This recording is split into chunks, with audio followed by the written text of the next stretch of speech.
Morning.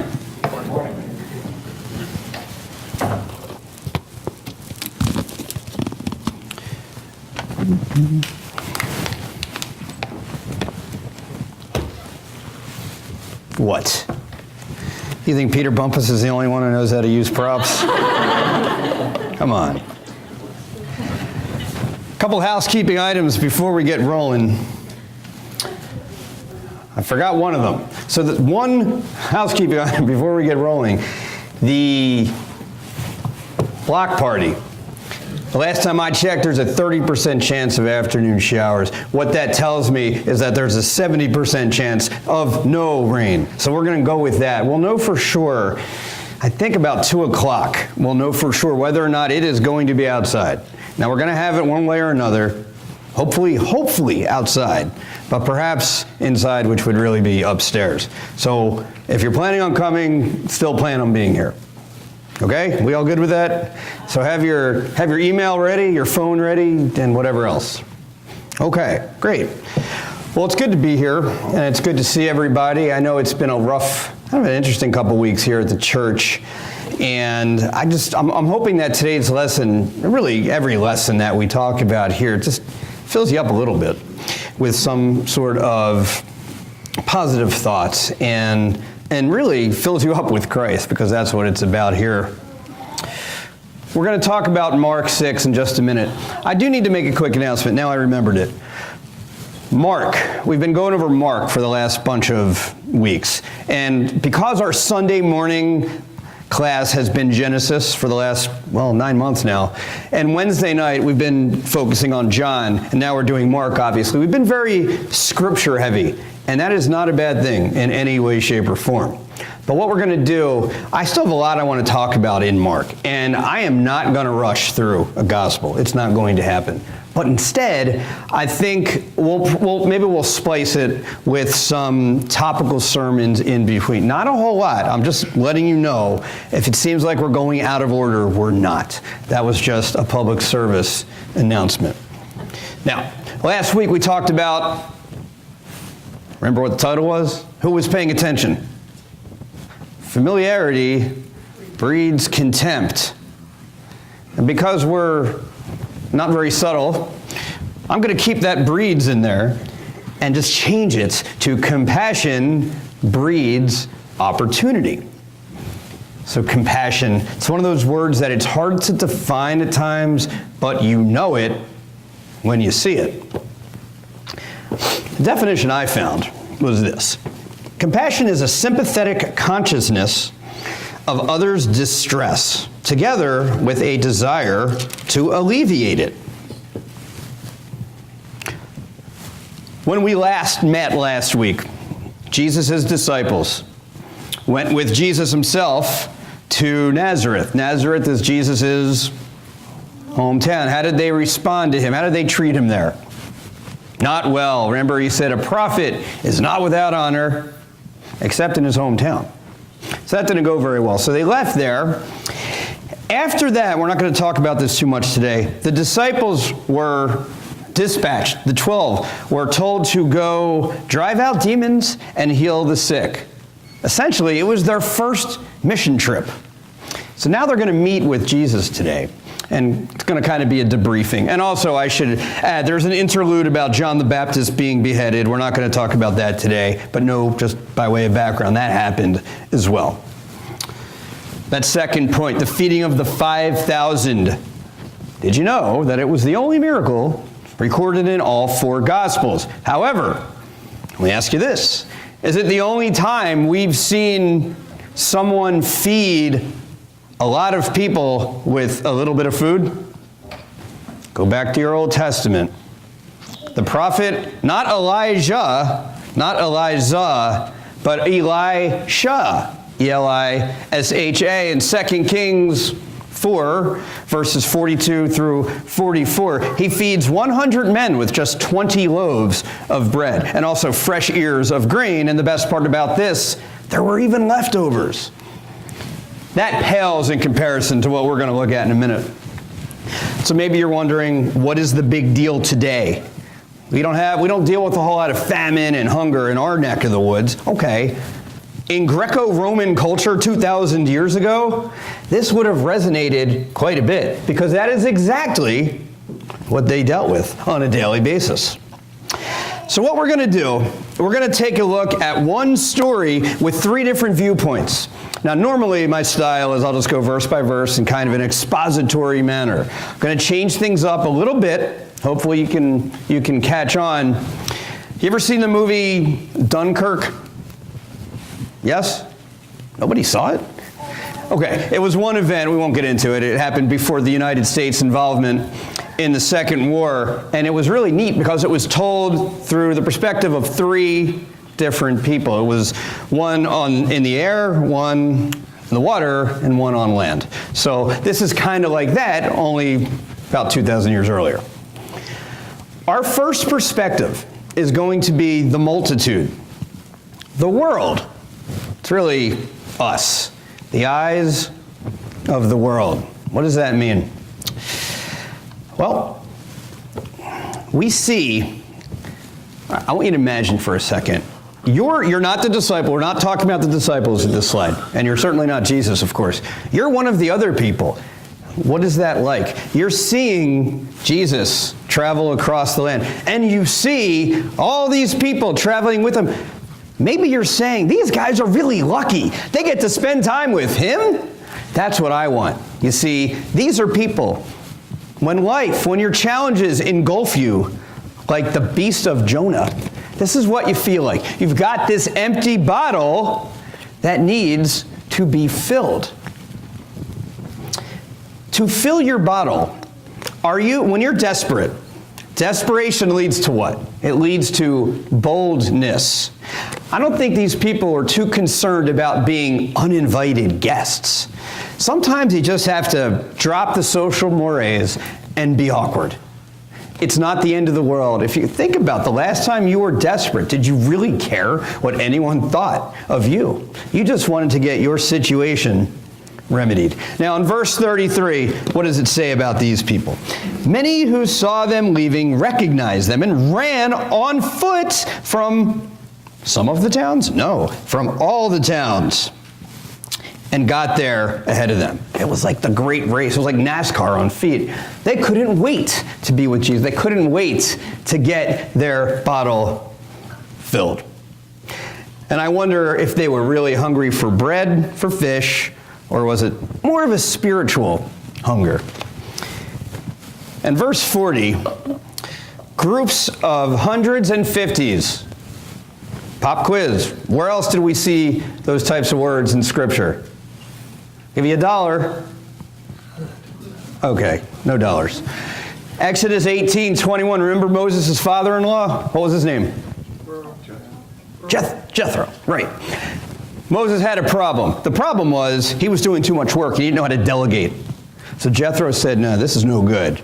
We're going to have to line people up, and you're going to take care of them in groups of hundreds, 50s, and 10s.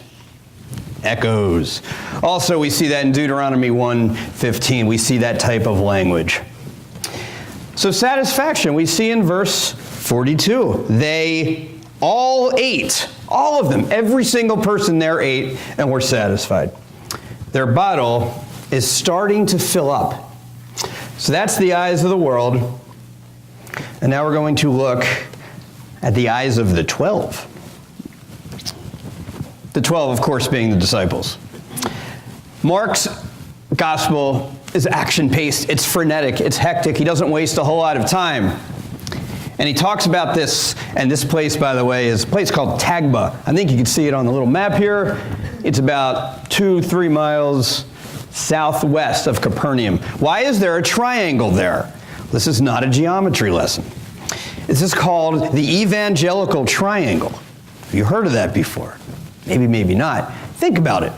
Jesus taught in mainly those three towns, Bethsaida, Capernaum, and Chorazin.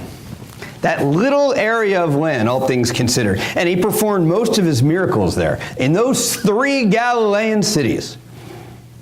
Think about the impact that, relatively speaking, little place had on the world then and 2,000 years later. Wow. You talk about being part of history. So now you've got the apostles. They went on their first mission trip. Have you ever gone on a mission trip before? Anyone? It's really, Amber has, it's really, really awesome. It's wonderful. And you're sort of full because you did some productive things and it was awesome. But when you get back, eventually it wears off and you're exhausted. And what you need to do is lay your concerns on Jesus because you need to relax. You need to rest. You can't help anyone at this point. We just want solitude. This is all we want. Think about it. In today's culture, you have a long day at work or a long day if you're not working doing something else, and then you go home. You probably just want a nice relaxing meal, maybe by yourself, perhaps with your loved one, maybe even with your kids. And you just want to relax, kick off your shoes, put the TV on. And then all of a sudden, you hear, honey, there are 5,000 people at the door. Okay, is that likely going to happen? Probably not. No. I can imagine the horror, the look of horror on these disciples.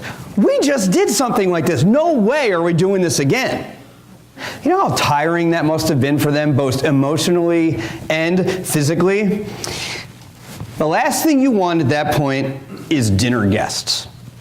So they're not going to exactly be compassionate because sometimes the need for spiritual renewal overtakes the desire and also the ability to help others. Sometimes it's okay to say no, but guess what? This isn't one of those times. So their reactions are great. 35 and 36, verses 35 and 36. By this time, it was late in the day. So his disciples came to him. This is a remote place, they said, and it's already very late. Send the people away so that they can go to the surrounding countryside and villages and buy themselves something to eat. Sometimes we wrap our servant attitudes, we all say we're servants, and we should be, but we wrap those attitudes in some form of a cloak of self-righteousness, where we say the right thing, but we're really not thinking. Let me give you an example.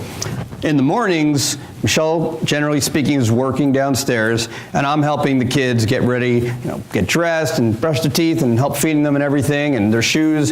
And they're now old enough where they don't need me to do a whole lot. But if, let's just say, I'll pick on Brandon, if he needs help with something, like you need to feed me or you need to help me get my shoes tied, what I'll generally say is, he needs to learn to do it on his own. He needs to be independent. You guys, my family needs to go like this right now. Cover your ears. But the reality is, I'm just too lazy at that particular point sometimes. I'm reading. I'm doing my devotionals. I'm trying to get ready for the day. I don't want to help those kids. They should be doing it on their own. Now look, there's a certain grain, you can open your ears now. There's a certain grain of truth there. But the fact is, this is just an illustration, and I think we're all guilty to some degree about this. Back to the disciples. They say, send them away. Not showing compassion. Compassion leads to opportunity. Look at the opportunity that could have been for them. Not only to lean on Jesus, but to continue their mission field, to continue their mission work. And just like with Jesus' rejection in Nazareth that we talked about last week, this is another teaching opportunity for Jesus that very well could have gone by the wayside. And the best thing here is verse 37. Jesus' response is epic. Now, I don't want to talk about his view of his response quite yet. This is now, you're the disciples. You're exhausted. You're cranky. You just did all this work. You just told Jesus what you told. No, send them somewhere else. You're probably thinking, well, Jesus will say, yeah, you're right. You all deserve a break today. You worked really hard, so I'm just going to take care of it on my own. Why don't you guys just go to the back of the room and take a nap? But what does he say? You give them something to eat. What? I was not expecting this response. Peter, were you? I don't know, Andrew. Wow, he's really being hard on us, isn't he? Well, I mean, that settles it. And one thing that Mark does more and better than the other writers is he really showcases the disciples' inability to comprehend, at least right away. But here's the great part. We talked last week about limiting Jesus. Do we limit what Jesus can do? Do we limit what he can do for us? Let me read the second part of verse 41 through 43. Then, this is Jesus now, he gave them the food to his disciples to distribute to the people. Don't miss that. He also divided the 2 fish among them all. They all ate and were satisfied, and the disciples picked up 12 basketfuls of broken pieces of bread and fish. Did you catch it? Did you catch it? What did he do with the disciples? Not only do they have a front row seat to this awesome miracle, they are now taking an active part in the miracle. You talk about being taught by the ultimate teacher. That's it right there. It's incredible. So we have talked about the eyes of the world. We have talked about the eyes of the 12. That leaves us with one more set of eyes, and it is the eyes of the Lord. The eyes of the Lord. Jesus understands the need for spiritual rest. He does. He does. But he also understands there's a time and place for everything. His compassion, the compassion of a Savior, is unparalleled. You can't compare it with anyone else or anything. And verse 34, let me start with that.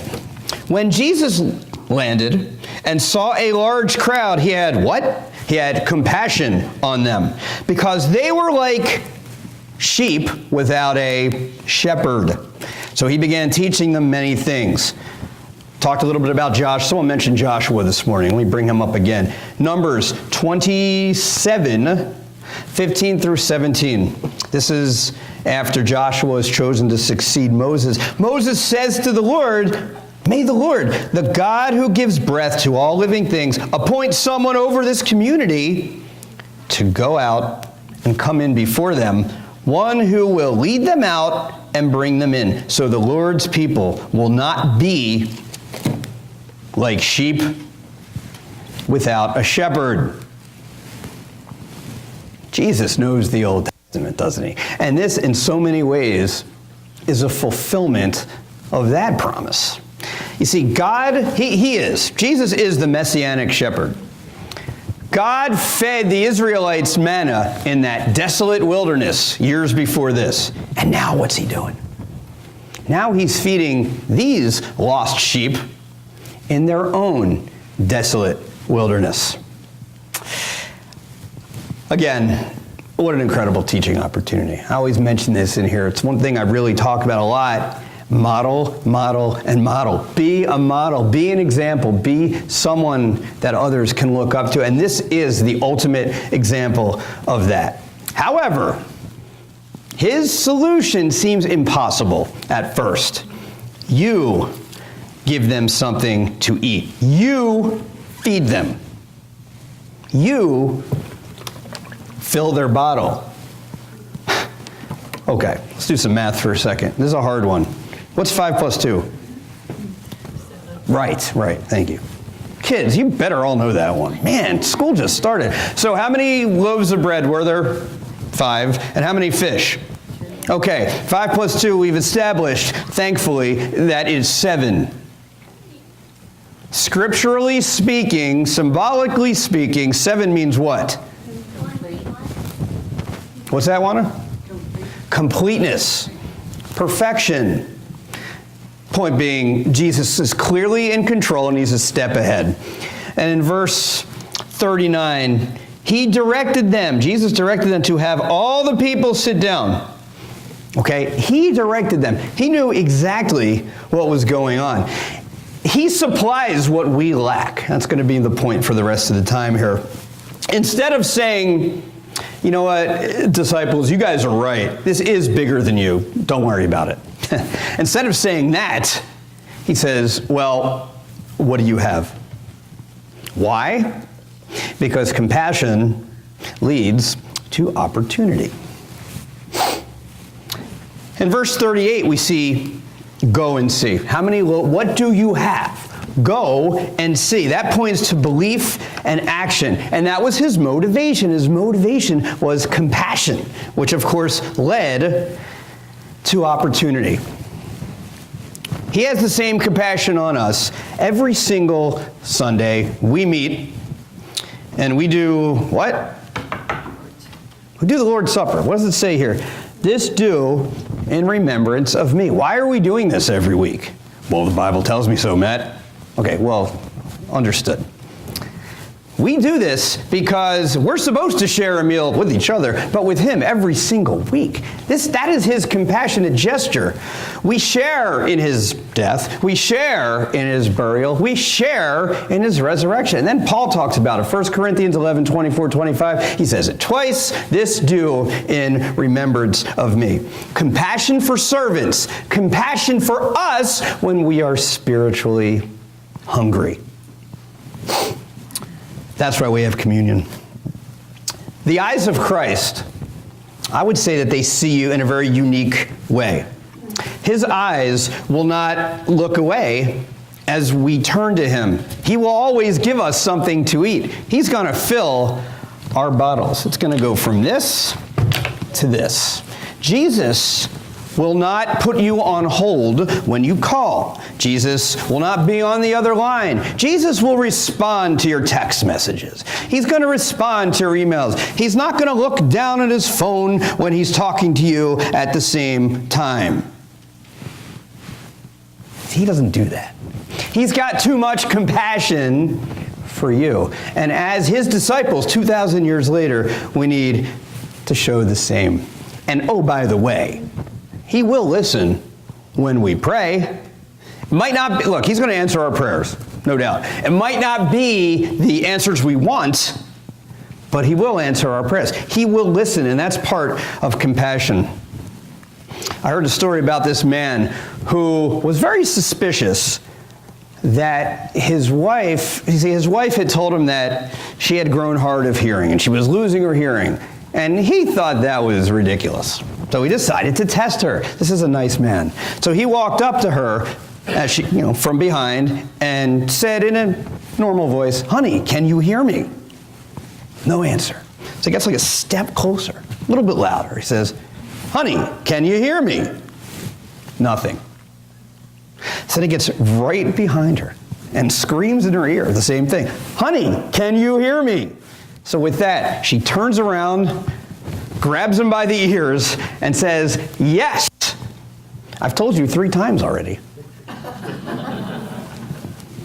Compassion involves listening.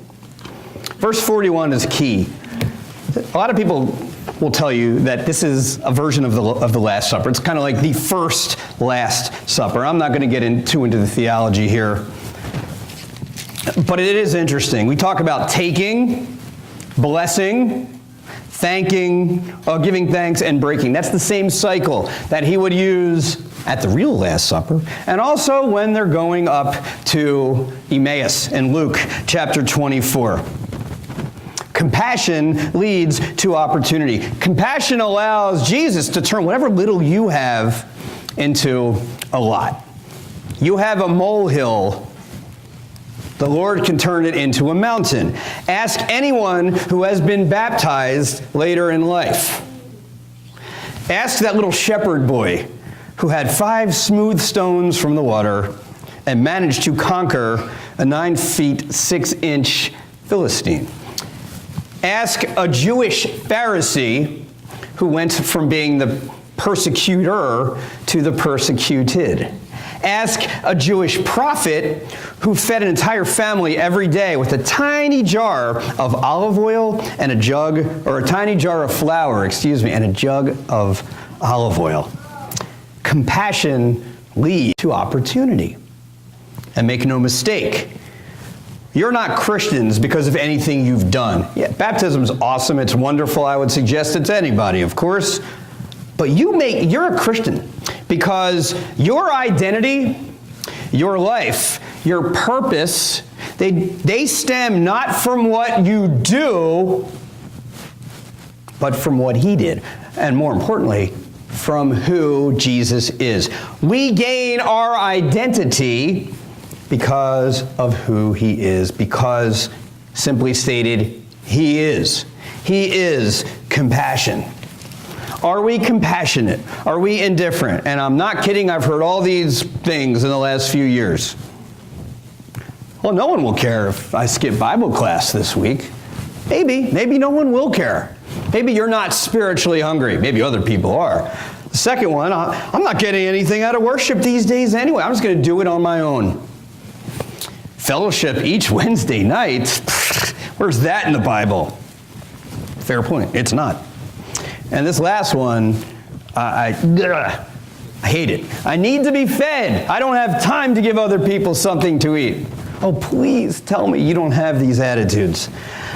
When we are spiritually hungry, I fear that we go into the city, symbolically, of course, to buy our own food. Do we try to sustain our lives on the foods that the world provides? I don't need this spiritual help because I've got politics, and I've got sports, and I've got entertainment, and TV, and social media, and shopping, and work, and I'm going to live through my children. Folks, that's not spiritual hunger right there. That might be hunger, but it's not a solution. We fill another's bottle rather than focusing on having ours filled. And that's what makes us a true Christian. Okay, so as we're in this theme of giving, one more public service announcement today. We all have something to bring to the table. On average, Americans give about less than 1.5% of their yearly income to various causes and charitable organizations. That number has declined by a full percentage point in the last 10 years. And it's worse with Christians because we only give 1.5 to 3.1% to our church and other charitable organizations. That number has dropped also more than a percentage point in the last decade. Why is that? We all have something to bring to the table, no matter how small it is. No one brings nothing. If Christians, on average, are giving about 3% of their income, and I'm not just talking about money, I'm talking about time, I'm talking about listening, I'm talking about resources.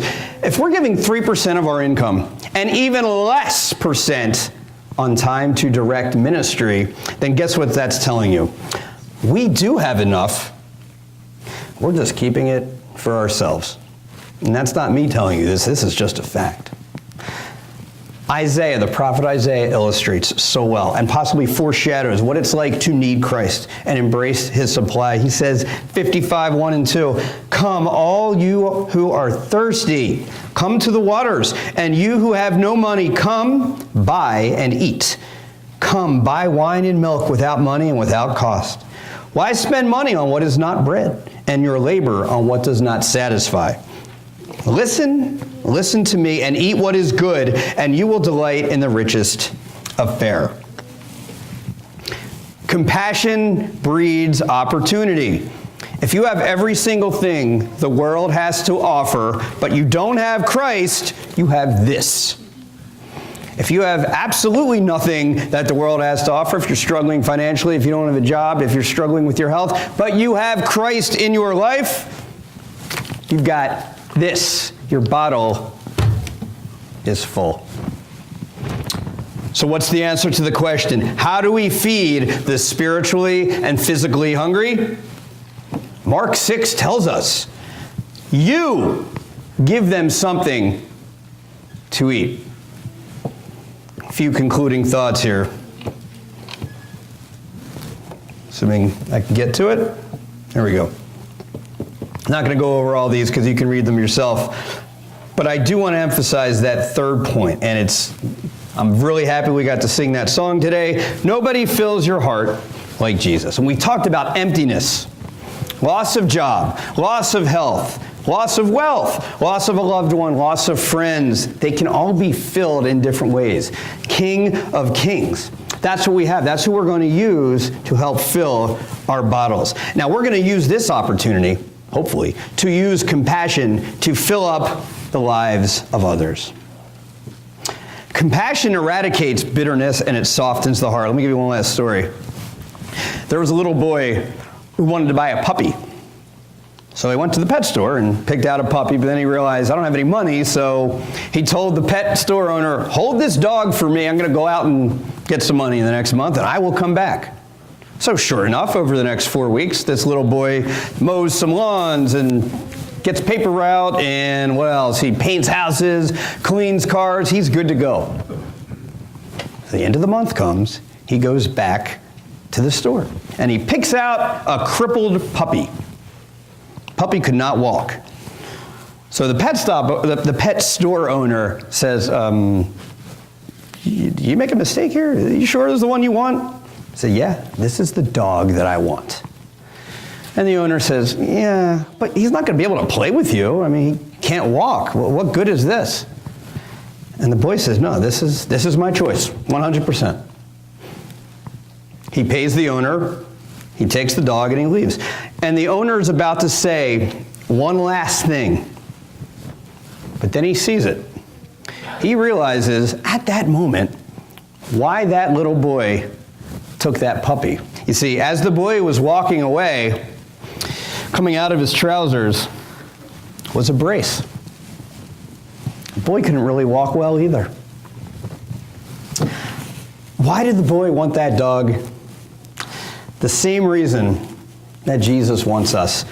He knows how we feel, and he knows that we are special. We are, in so many ways, that crippled puppy in this broken world. So I pray that you have compassion on others. You want to alleviate someone's distress?